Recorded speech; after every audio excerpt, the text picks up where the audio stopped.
और आइए सबसे पहले आपको लिए चलते हैं पश्चिम एशिया की ओर। हमास और हिजबुल्लाह के बाद अब इजराइल ने यमन के हुथियों को भी सबक सिखाना शुरू कर दिया है। इजराइल ने यमन की राजधानी सना में कई सैन्य महत्व के ठिकानों पर हमले किए हैं। यह हमला हुती द्वारा इजराइल पर दागी गई बैलिस्टिक मिसाइल और ड्रोन हमलों के बाद किया गया है। हुतियों के बढ़ते हमलों के बाद नेतन्याहू ने कहा था कि हुती भी वही सबक सीखेंगे जो हमास, हिजबुल्लाह, असद सरकार और अन्य लोगों ने सीखा है। ये रिपोर्ट देखिए। ईरान प्रॉक्सी के बचे एकमात्र किले यमन के हुती समूह को जमींदोज करने के लिए इजराइल ने अब कमर कस ली है। गुरुवार को हुतियों के ठिकानों पर किए गए भीषण हमले से इजराइल के इरादों की झलक साफ मिलती है। इन हमलों में राजधानी सना के हवाई अड्डे, बिजली संयंत्र, बंदरगाह, शहर हुदैदा समेत दूसरे कई स्थानों को निशाना बनाया गया। हमले में हवाई अड्डे के कंट्रोल टावर के निष्क्रिय होने के बाद अब इसे बहाल कर दिया गया है। हमलों के कारण देश भर में आंशिक बिजली गुल हो जाने की भी बात कही जा रही है। इन हमलों में हुती समूह के कई ठिकाने ध्वस्त हो गए हैं। युद्ध स्तर के इस हमले में बड़ी संख्या में विमानों का इस्तेमाल किया गया। यमन पर इजराइल का अब तक का सबसे बड़ा हमला बताया जा रहा है। इस ऑपरेशन को अमेरिका के साथ समन्वय में अंजाम दिया गया। इजराइल का दावा है कि जिन स्थानों को निशाना बनाया गया है उनका इस्तेमाल ईरानी हथियारों के हस्तांतरण या ईरान के वरिष्ठ अधिकारियों के स्वागत के लिए किया जाता था। इजरायली प्रधानमंत्री नेतन्याहू ने कहा है कि हम ईरान के आतंक के हाथ को काटने के लिए प्रतिबद्ध हैं। यह हमला हुती द्वारा इजराइल पर दागी गई बैलिस्टिक मिसाइल और ड्रोन हमलों के एक दिन बाद हुआ है।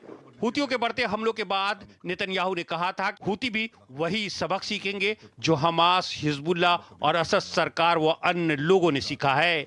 इस बीच विश्व स्वास्थ्य संगठन के महानिदेशक ने कहा है कि वे हमलों के दौरान हवाई अड्डे पर थे। वे संयुक्त राष्ट्र के कर्मचारियों की रिहाई के लिए बातचीत करने के लिए यमन में थे, जिन्हें वहां हिरासत में लिया गया था। हुती समूह ने 2014 और 15 की शुरुआत में यमन की सत्ता पर कब्जा करने के बाद से देश के अधिकांश हिस्से को अपने नियंत्रण में ले लिया है। इजराइल हमास संघर्ष के बाद वे क्षेत्र में सैन्य रूप से अधिक सक्रिय हो गए हैं। यमन से काफी दूर इजराइल पर लगातार मिसाइलें दाग रहे हैं। इसके अलावा हुती लाल सागर में कमर्शियल जहाजों को भी निशाना बना रहे हैं।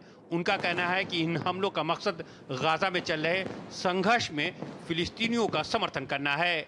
हमलों के जवाब में अमेरिका और उसके सहयोगी यमन में महत्वपूर्ण ठिकानों को निशाना बनाते रहे हैं।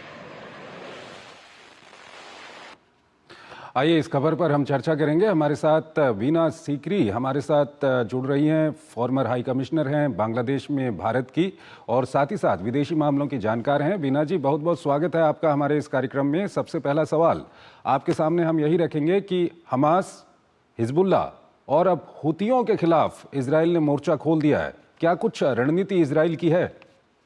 बिल्कुल, ये कहा जाता है कि ये तीनों जो हैं संस्थाएं टेररिस्ट ऑर्गेनाइजेशंस हैं तीनों, हुती, हिजबुल्लाह और हमास, और इनको ईरान की तरफ से सहायता बहुत मिलती है। और ये देखा जाए तो एक तरफ से ईरान और इजराइल के बीच में ये बड़ा संघर्ष चल रहा है। और हुतियों ने, जैसे आपने बताया है कि लाल सागर में उन्होंने काफ़ी इंटरनेशनल शिप्स के ऊपर उन्होंने हमला किया है और काफ़ी नुकसान हुआ है।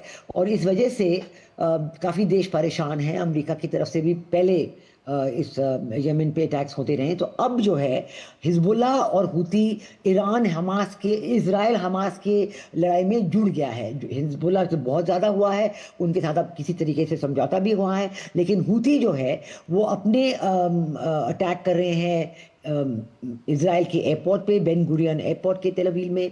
और इजराइल की तरफ से कल परसों से बहुत ही सीरियस अटैक्स इंफ्रास्ट्रक्चर पे जो यमन में है, हुतियों के कब्जे में जो इंफ्रास्ट्रक्चर है उन पे है। इसमें इट इज़ बहुत ही चिंताजनक स्थिति है, क्योंकि widening of the conflict in middle east इसके बहुत आसार लग रहे हैं। लेकिन इस वक्त ईरान जरा चुप्पी में है, दे आर क्वाइट, उन पे बल्कि उनकी स्थिति भी काफ़ी गंभीर है, क्योंकि जो उनके तीन ऑर्गेनाइजेशंस थे, हुती, हिजबुल्लाह, हमास, तीनों काफ़ी अटैक में आ गए हैं। और वो क्या करेंगे इसमें कोई अभी तक पता नहीं चल रहा है, लेकिन ज़रूर उम्मीद ये है कि ये सब अटैक्स जो हैं ये बंद हो जाएं और मिडल ईस्ट में हमास और इजराइल के बीच भी समझौता हो जाए, जो हॉस्टेजेस हैं वो रिलीज़ हो जाएं और जो स्थिति है वो सामान्य हो जाए, और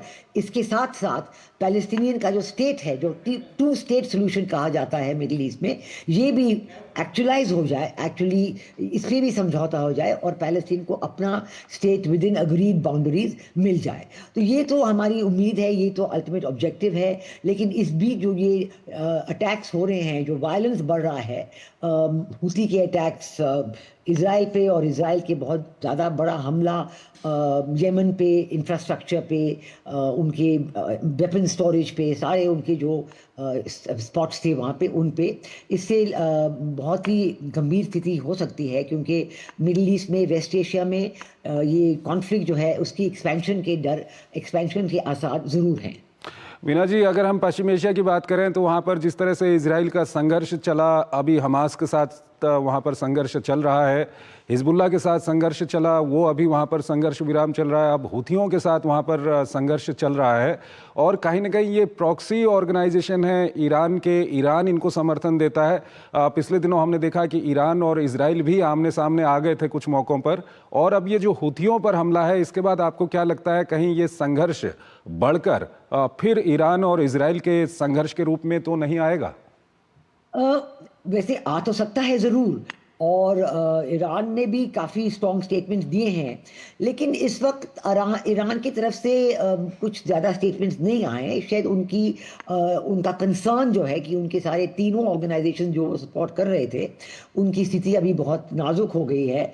हमास पहले से बहुत कमज़ोर है, हुतीज़ पे अटैक हो रहा है, हिजबुल्लाह के साथ संघर्ष विराम तो ज़रूर हुआ है, लेकिन ये कैसे प्ले आउट करता है वो भी देखा जाएगा दिनों में। और सीरिया में भी देखा है कि इजराइल ने अपने ट्रूप्स को आगे, वेपन्स को आगे ले लिए हैं सीरियन टेरिटरी पे। तो उम्मीद एक तरफ से थी कि पूरा सीज फायर हो, गाजा में हमास के साथ भी एग्रीमेंट हो, लेकिन दूसरी तरफ से वायलेंस बढ़ता ही जा रहा है। तो ईरान की तरफ से कोई अटैक वो प्लान कर रहे हैं, रिटेलिएशन प्लान कर रहे हैं, इसका डर, इसकी सोच, इसके ख्याल सबके मन में है कि वो क्या प्लान कर रहे हैं और उनके प्लान्स क्या है, वो क्या करना चाहेंगे अब इजराइल के खिलाफ। एक सवाल ये आता है कि पश्चिम एशिया में शांति हो, और शांति के लिए ज़रूरी है कि डिप्लोमेसी और डायलॉग वहाँ पर चलें, हालांकि चल भी रहे हैं कुछ स्तर पर, लेकिन कोई ऐसा, अगर अब हिजबुल्लाह के साथ जो संघर्ष विराम हुआ है, उसके अलावा अगर हम हमास की बात करें या हुती की बात करें, तो कोई ऐसा परिणाम निकलकर सामने नहीं आ रहा है। क्या कुछ इसके कारण है?